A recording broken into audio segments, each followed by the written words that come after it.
December 7th, 1941 is a date etched into history as the day the Pacific War truly began.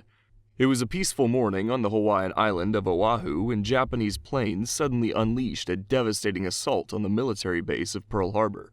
It was the deadliest foreign attack on the United States of America until 9/11, with almost 2,500 people killed in the immediate attack, and over 1,000 wounded. Not only did it change the course of World War II, but it also shifted the way the world understood warfare, military intelligence, and geopolitics.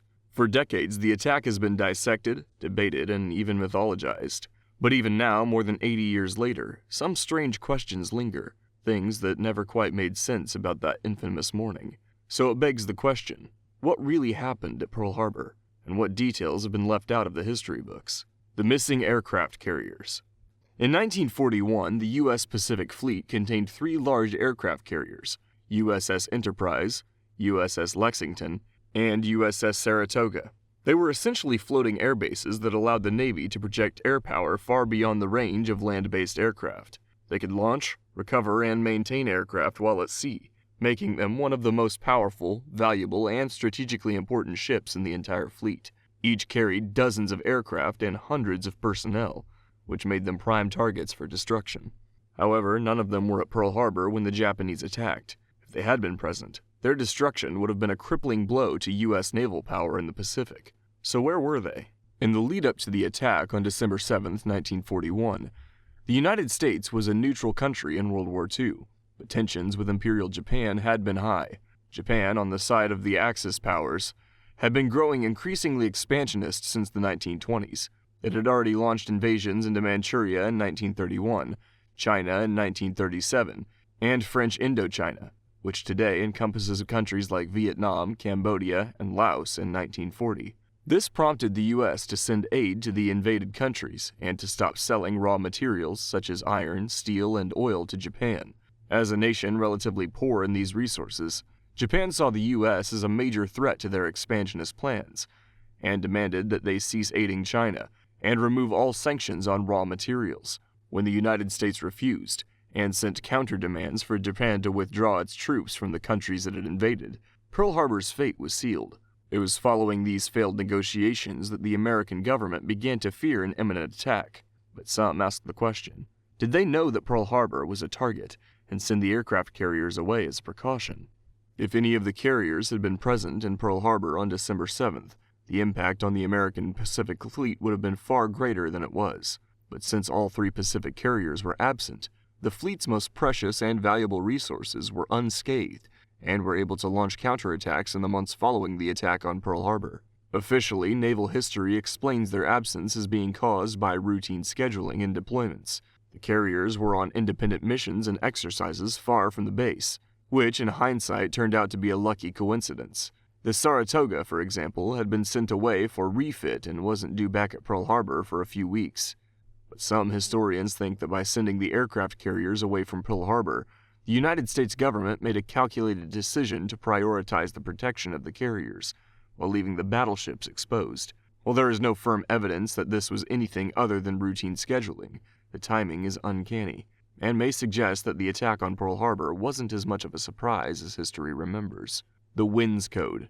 The absence of the Pacific aircraft carriers at Pearl Harbor might seem conspicuous in hindsight, but what's even more troubling is that a coded message may have been intercepted by the U.S. before the attack on December 7th.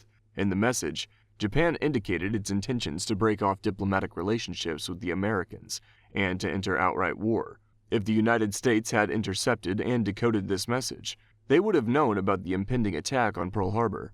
However, with all the secrecy surrounding military communications at the time, there is a problem in trying to figure out whether the code was even transmitted in the first place. There is plenty of evidence that the code was set up, and that it would be broadcast in case of an emergency landing to the interruption of regular communication channels. The plan was for the message to be inserted into the daily Japanese international news broadcast as a part of a weather forecast. The phrase east wind, rain, or Higashi no Kazeyame would be said to indicate that diplomatic relationships with the United States had broken down, and west wind clear, or Nishi no Karihare, was to signal that the same had happened with the British. The signal setting up the code was indeed intercepted and decoded by cryptographer Commander Lawrence Stafford in Washington. which led to more close monitoring of Japanese broadcasts. The code was henceforth referred to as the WINS code.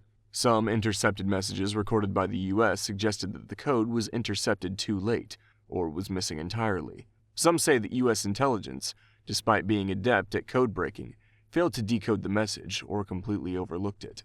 According to Chief Warrant Officer Ralph T. Briggs, an operator in a Navy communications station, he heard "east wind rain" on December 4th, and the information was then transmitted to the Fleet Intelligence Officer at Pearl Harbor. However, records of what happened to the message after that are limited.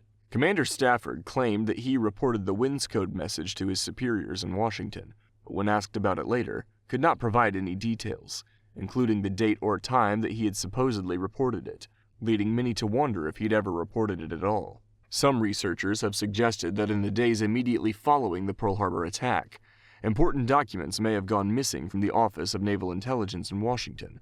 Decades later, in 2008, historians with the NSA undertook a fresh review of all available intelligence sources, including both American and foreign intercepts. After analyzing the evidence, they concluded that the supposed message never actually arrived in Washington. If such a message had been transmitted, responsibility for its loss would rest with the military officers who failed to relay it. After the war, Japanese officials claimed that no WINS code message had never been broadcast concerning the U.S.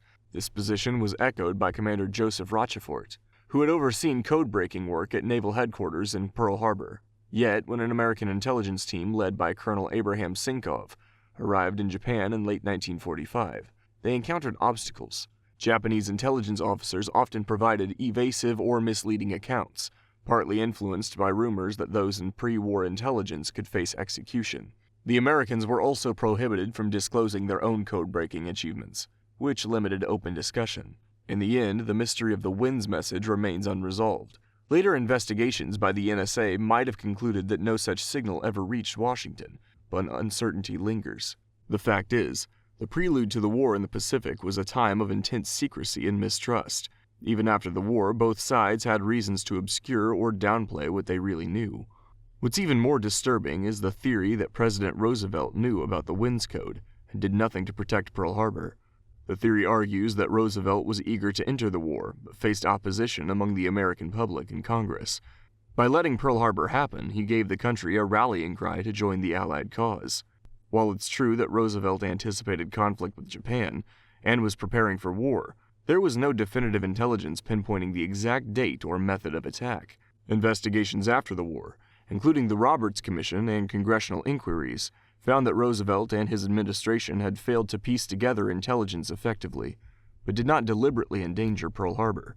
In fact, Roosevelt's reaction to the attack was genuine shock and sorrow. His subsequent Day of Infamy speech famously galvanized the nation, but was not staged or planned before the attack. He ignored radar warning. The WINS code wasn't the only what-if that arose after the attack on Pearl Harbor. In 1941, radar technology was in its infancy. It was so new, in fact, that many people in the military didn't yet know what to make of it. Radar, short for radio detection and ranging, was a revolutionary technology in the early 1940s. It worked by bouncing radio waves off objects in the sky and detecting their reflections. This allowed radar operators to see incoming aircraft, even from miles away. In theory, it should have been the perfect tool to prevent a surprise attack, but in practice, Pearl Harbor revealed that a powerful tool like radar is only as effective as the people, procedures, and decisions surrounding it. At 7:02 on the morning of December 7th, two young Army radar operators, Joseph Lockhart and George Elliott, saw something unmistakable on their screens, a massive formation of aircraft, at least 50 planes, moving toward Oahu. They judged the planes to be about 130 miles away, and hurried to report their sighting to the information center at Fort Shafter, where radar reports were supposed to be evaluated. But from there, the story takes a tragic turn. The duty officer that morning was a young, inexperienced lieutenant named Kermit Tyler. He had only recently been assigned to radar duty and was in the center for the first time as an observer, not yet fully trained in interpreting reports. When informed of the large incoming formation, Tyler dismissed it. He assumed the radar contact was a scheduled arrival of B-17 bomber planes flying in from California.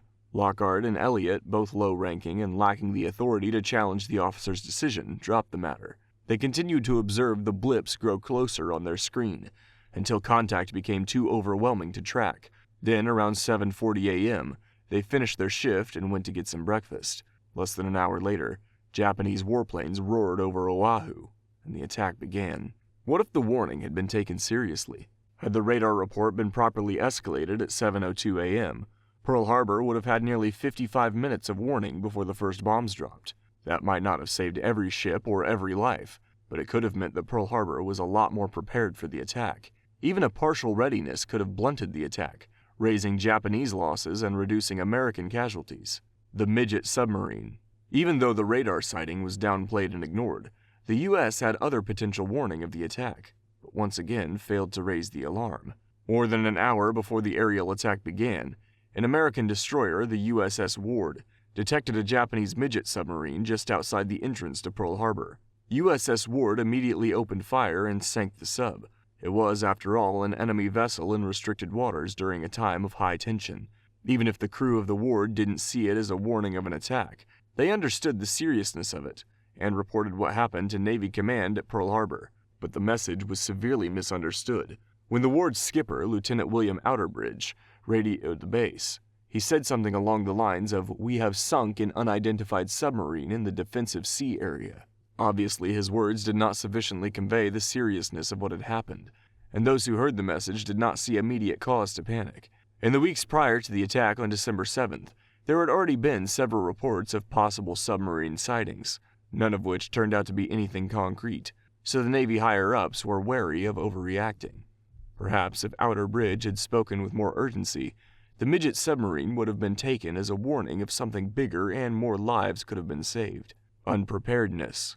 Despite the United States supposedly receiving several warnings of an impending attack, like the radar sightings and the midget submarine on the morning of December 7th, and the controversial winds code a few days earlier, Pearl Harbor was extraordinarily unprepared for what happened.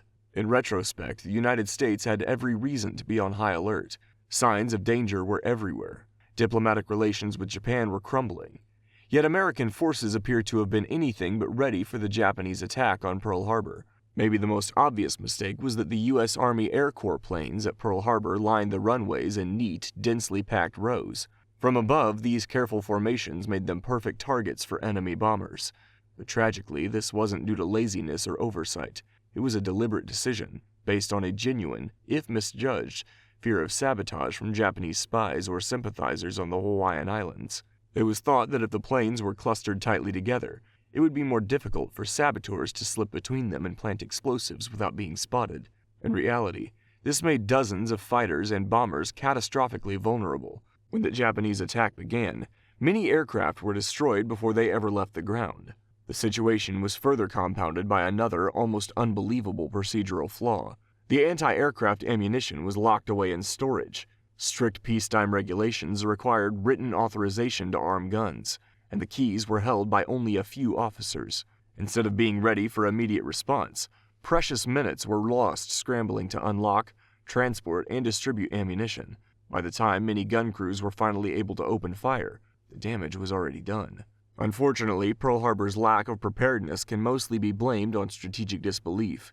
Most senior American military leaders, both in Washington and in Hawaii, genuinely believed that a Japanese attack on Hawaii was unthinkable. If hostilities broke out, they assumed Japan could strike closer targets, like American outposts in the Philippines, or even British colonies in Southeast Asia. The idea of a surprise attack on Pearl Harbor seemed, to many, a logistical impossibility because of the distance Japanese bombers would have to travel, a view the Japanese exploited to lethal effect. The Scapegoats. After the devastation of Pearl Harbor, the search for accountability was immediate and intense. Admiral Husband Kimmel, commander of the Pacific Fleet, and General Walter Short, head of the Army's Hawaiian Department, were swiftly relieved of their commands. Publicly, they became the faces of failure. They were portrayed in newsreels and congressional hearings as the officers whose lack of vigilance had left America vulnerable. But the reality was much more complicated. Both Kimmel and Short worked under a cloud of uncertainty in the months leading up to the attack. They received daily intelligence briefings about rising Japanese hostility, but were never given concrete, actionable warnings. In fact, both men routinely communicated with Washington about Japanese movements and possible risks to Hawaii. However, crucial pieces of information, such as U.S. codebreakers' insights, were either watered down, delayed, or never passed along in full. Worse yet, their ability to increase the alert level was tightly regulated. Orders from Washington advised caution: do not provoke the Japanese, do not disrupt civilian life, and do not act without unmistakable proof of imminent trouble. Whenever Kimmel and Short tried to shift to a higher state of readiness, their efforts were discouraged or outright rolled back by their superiors who didn't want to appear too aggressive. In the aftermath, the political and military leadership in Washington was under immense pressure to provide a clear narrative and a measure of justice for the American people. Pinning the blame on two high-profile commanders offered a simplified explanation. Over the decades, historians re-examined the mountains of reports, memos, and testimony from that time. Many now believe that Kimmel and Short were victims of a broader system that failed them as much as it failed the nation. Mistakes were made at every level, from cryptologic intelligence to indecisive diplomatic leadership. The Third Wave. Despite the destruction of Pearl Harbor and the subsequent attacks on other Pacific islands like the Philippines, Guam, and Wake Island, it's possible that the U.S. could have suffered even worse losses. Not many people know that the Japanese had actually planned a third wave of aerial strikes that could have fundamentally changed the war in the Pacific. The first two waves of attacking aircraft inflicted catastrophic losses, but some of Pearl Harbor's most crucial infrastructure was left untouched. The giant fuel storage tanks, holding millions of gallons of oil, stood intact. Repair docks and submarine bases, which were vital for any extended naval campaign, remained operational. A third wave would have specifically targeted these assets. Had the Japanese destroyed Pearl Harbor's fuel depots, the American fleets would have been left with barely enough reserves for short-term operations. If the ship repair yards had been wrecked, U.S. efforts to salvage and refit damaged vessels would have been ruined. So why did the Japanese fleet choose to turn back instead of pressing their advantage? First, by the time the second wave completed its mission, American anti-aircraft defenses were alert and returning fire. Japanese commanders, worried about higher pilot losses, concluded that the element of surprise, their greatest advantage, was gone. Second, logistical limitations were looming. The fleet had only so many planes, bombs, and torpedoes prepared. Fuel constraints meant the carriers had to preserve enough resources for the long journey home. Each additional wave increased the risk of counterattack or technical problems far from friendly shores. Third, there were divisions among Japanese officers about whether further attacks were worth the gamble. Some felt the initial damage was sufficient, and disobeying the strict timetable could spell disaster if American forces recovered quickly. By calling off the third wave, the Japanese left behind a repairable harbor and functional fuel depots, enabling the U.S. Navy to rebound faster than if those critical resources had been destroyed. In hindsight, this decision may have been one of the most consequential turning points of the entire campaign. To this day, Pearl Harbor remains one of history's most studied and debated events, not just for its immediate impact, but for the mysteries and unanswered questions it left behind. These unsolved puzzles remind us that history is rarely simple, especially when it comes to wartime.